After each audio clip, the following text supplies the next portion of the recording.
And joining me now, one of only two Republicans on the January 6th House Select Committee, Congressman Adam Kinzinger, Republican of Illinois. Congressman, thanks for joining us. I know you can't confirm or deny that that text came from Rick Perry's phone, but is the committee planning on bringing Perry in before the committee to answer questions? Well, I think if we do that, if we decide he's somebody we want to talk to, that he can provide information that, one of the 300 other witnesses we've interviewed so far haven't, I think certainly that would be on the table. But here's an interesting thing, regardless of where that text came from, because I can't confirm or deny anything, is you look at, no matter all the numbers of texts that are coming out or what people have been saying, and you kind of get a peek into the window of their world. Didn't seem like a lot of these texts were saying, hey, let's just figure out who got the most votes and declare that person president. It was everybody with this new kind of scheme and trick to get around the Constitution or to use a technicality of the Constitution. And I think we have to sometimes step back and say, I do believe there are probably some real did we break the law questions here.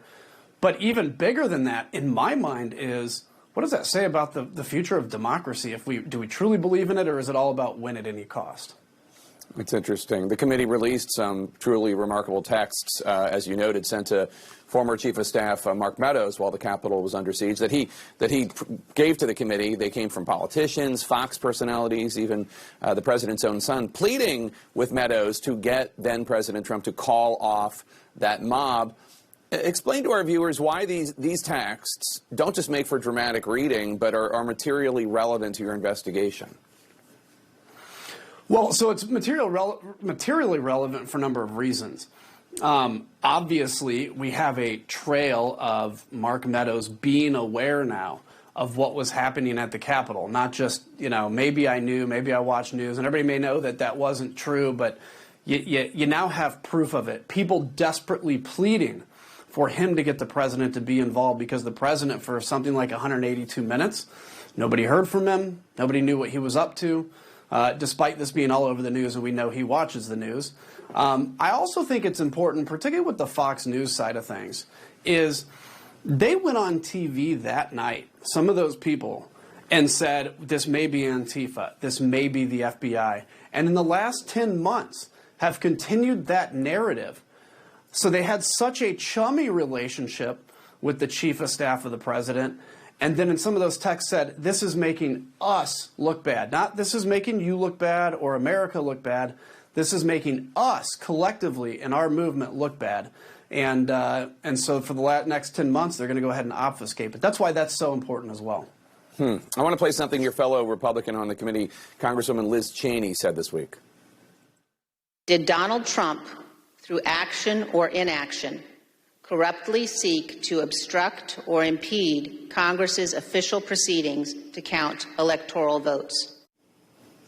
Now, in that question, she appears to be deliberately referencing the language in a criminal statute, quote, whoever corruptly obstructs, influences, or impedes any official proceeding or attempts to do so shall be fined or imprisoned not more than 20 years or both, unquote. Do you believe that Donald Trump committed a crime, and is that something the committee is explicitly investigating? I don't want to go there yet to say, do I believe he has? I think that's obviously a pretty big thing to say. We want to know, though, and I think we'll, by the end of our investigation and by the time our report is out, have a pretty good idea. We'll be able to, have out on the public record anything Justice Department needs, maybe, in pursuit of that. Nobody, Jake, is above the law. Nobody. Not the president. He's not a king. Not former presidents. They aren't former kings. Nobody is above the law. And if the president knowingly allowed what happened on January 6th to happen, and in fact was giddy about it, and that violates a criminal statute, he needs to be held accountable for that. I'm not ready to go there yet, but I sure tell you, I have a lot of questions about what the president was up to. So you are looking into that? Yeah, we're looking at, so look, here's the thing with the report.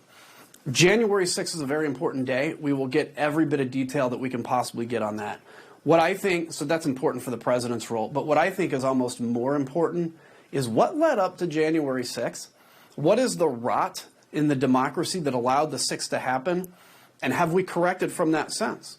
Because what really matters to me is I want to hold the people guilty accountable.